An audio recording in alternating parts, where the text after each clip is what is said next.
You were not born afraid. Fear was installed in you. And somewhere along the way, you stopped questioning whether it had to stay. Eleanor Roosevelt stopped questioning it too, until the day she realized that staying comfortable was costing her everything. What she built after that decision did not just change her life, it helped shape the moral foundation of the modern world. By the end of this audit, you will have her exact blueprint for turning fear into fuel, and a daily system you can start before this video ends. Let's audit the essence.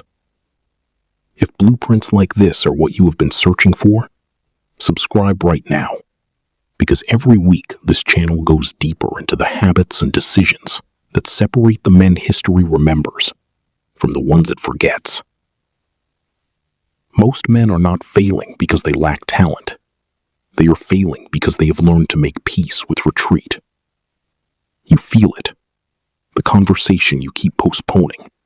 The decision sitting untouched for weeks. The quiet voice that tells you tomorrow is soon enough. But tomorrow is not a strategy. It is a surrender dressed up as patience. And every time you choose comfort over action, you are not just losing time, you are losing trust in yourself. That erosion is slow, and it is devastating. One woman understood this cost completely, and she refused to pay it. Eleanor Roosevelt lost her mother at 8 years old.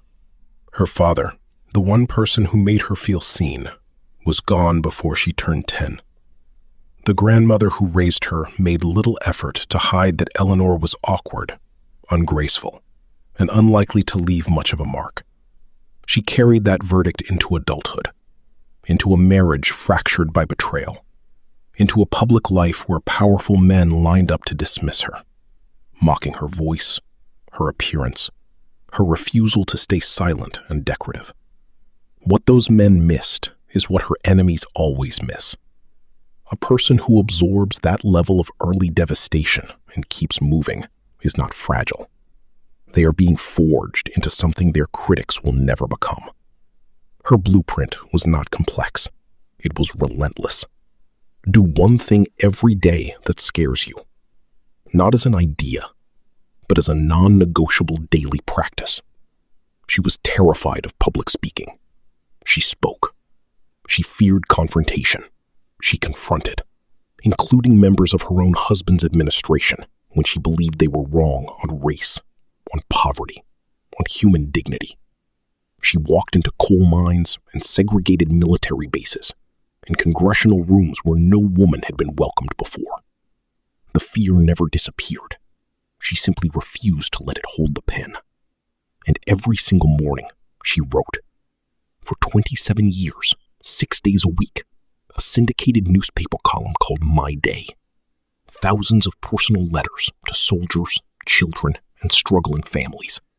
Because she understood that real influence requires staying connected to the ground beneath your feet.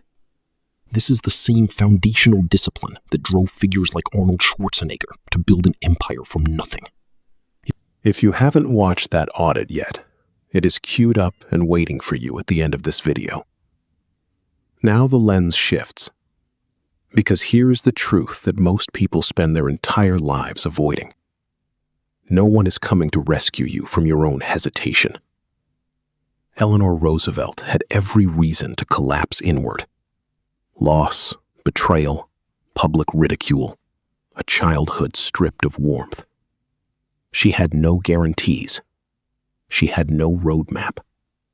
She had only the decision, made daily, to act in spite of the fear rather than wait for it to pass. That decision is available to you right now, today, not next month.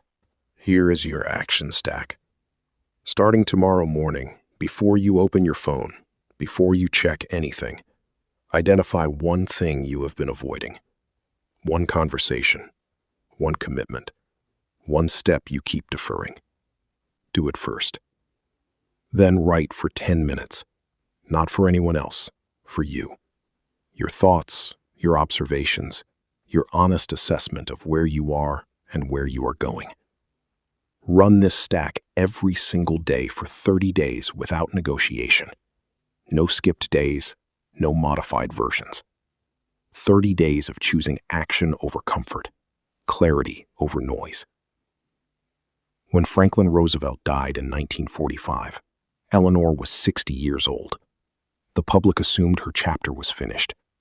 Instead, she became chair of the United Nations Commission on Human Rights and helped draft the Universal Declaration of Human Rights, a document that continues to shape international law and human dignity across the globe decades later. The second act was larger than the first, not because of luck, because of what 27 years of daily discipline had quietly built beneath the surface. Consistency does not announce itself. It accumulates, and one day the accumulation becomes undeniable. You will say she was exceptional. You will say her circumstances were different. But Eleanor Roosevelt was not born with courage. She manufactured it, one uncomfortable action at a time, across decades of quiet, unglamorous repetition. You have the same capacity, the same architecture. The difference between where you are and where you want to be is not talent. It is the daily decision to act before you feel ready. Write your one uncomfortable action for tomorrow in the comments right now. One sentence. The moment that commitment exists outside your own head, it becomes real. And so does the version of you that follows through on it. Audit your life. Extract the essence. Master your future.